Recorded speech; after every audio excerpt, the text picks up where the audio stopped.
Well, hello, peeps. Chloe. Chloe's mom here. This is little kissy Chloe. This is kind of like a part two of week one video. Um, so as you know, if you watch my other video, I got into kind of a very dark place during my first week. I was like, I hate this. I don't want to do this. I made a huge mistake. I just want to do something different and yada yada yada. But I gotta say, there's so much support out there. It's unreal, unreal. Um, you guys, of course, especially a couple of you, you know who you are, always ready with prayers, with support, no judgments. No, hey, quit being a baby, or yeah, this is what you gotta expect. Just pure support. That's awesome. I thank God for you every day in my prayers, every day. Um, and the company itself, Halver Lions, the support here is phenomenal. I'll give you a couple examples of that as I tell my tale. Um, the industry. I wasn't expecting that. I thought, because sometimes when you're out on the highway, you got these hot shot Peterbilt guys, and they go fast, and they get mad if you, because um, I don't know. I'll have to like kind of explain this. So we're governed at 65 miles per hour. A lot of the fleets the trucks are governed. So one of the problems we run into is will come up behind, say, Prime. They're governed at 63 miles per hour. So you don't want to pass them until there's like nobody around, because it's what I call the snail race. You start to pass them and it takes freaking forever because you're only going 2 miles an hour faster. Um, Inevitably, some hotshot's going to come flying up behind you and get mad because it's taking you so long. And then when you can finally get over and they go by you, they'll lay on the air horn, they'll flip you off. And so I don't know, and sometimes in truck stops, people are rude. But as a whole, there's a lot of support. I've gotten into a couple bad spots during the week, which I guess is kind of inevitable for your first week. And I've had some really good help out there. People who've just came to my aid. And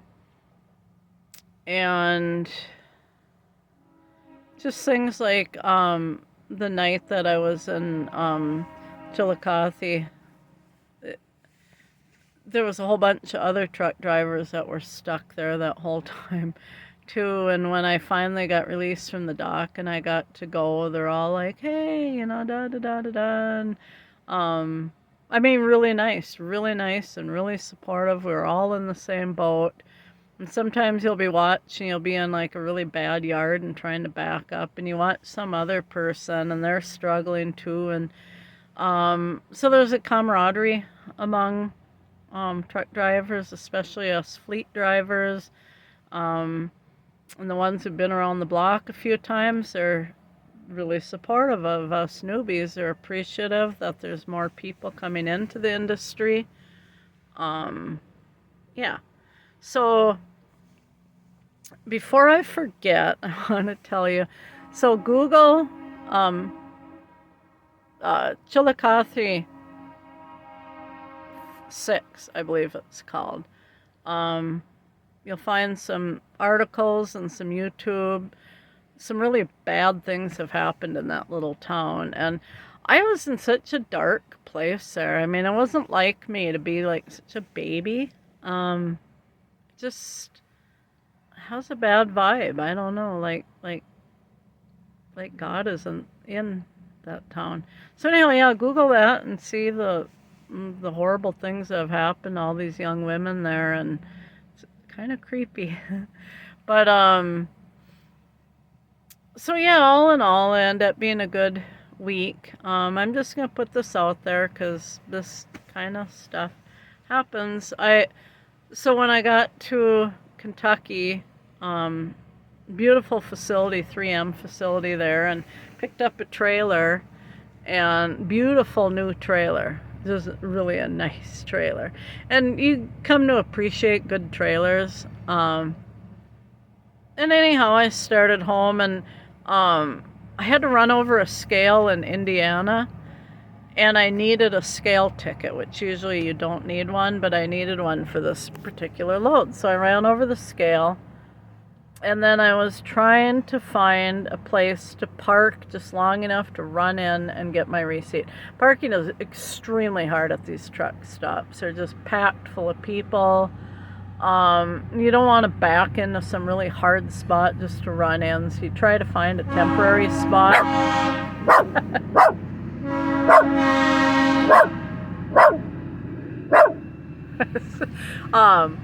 A temporary spot to park so that you can run in. Anyhow, so I was trying to find a spot. I was not watching my trailer in my mirrors, and I hit a concrete barricade with this beautiful new trailer.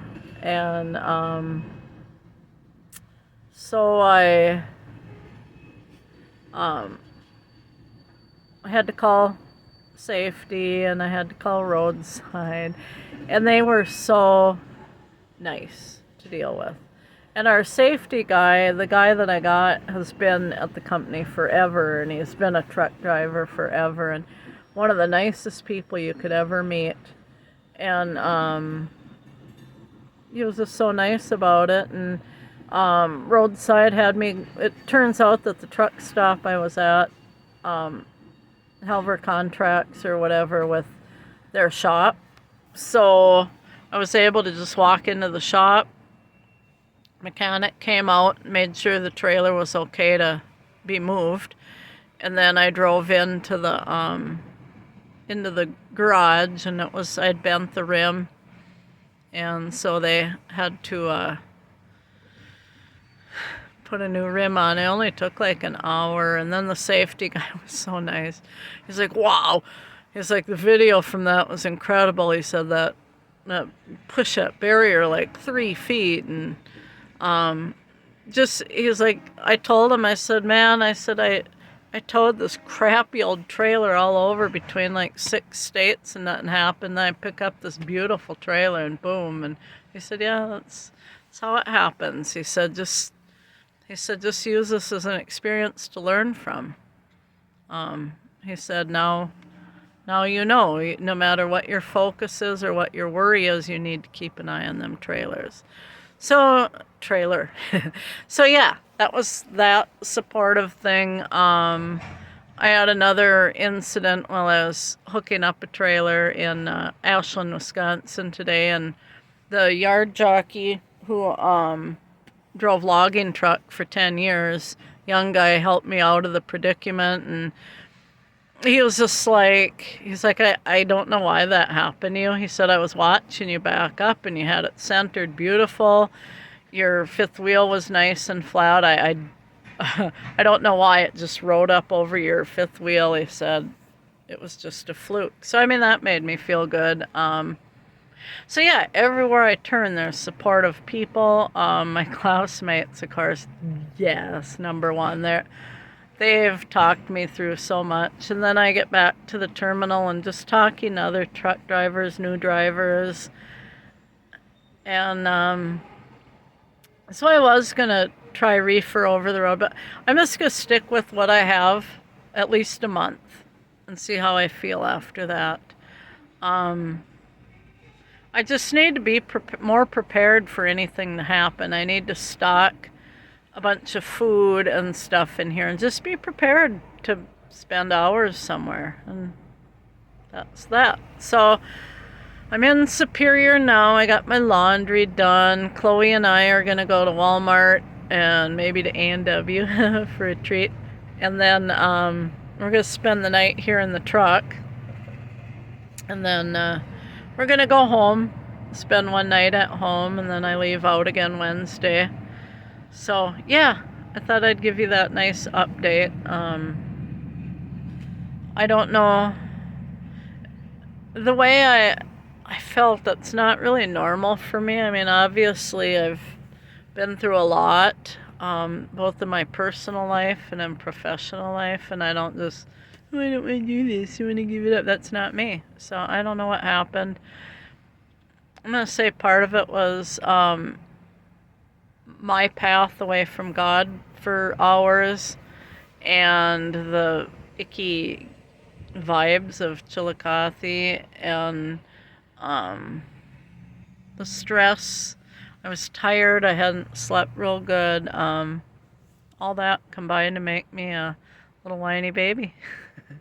So yeah, that's it for this video. And I'll post a video next week of my adventures. See you later, peeps.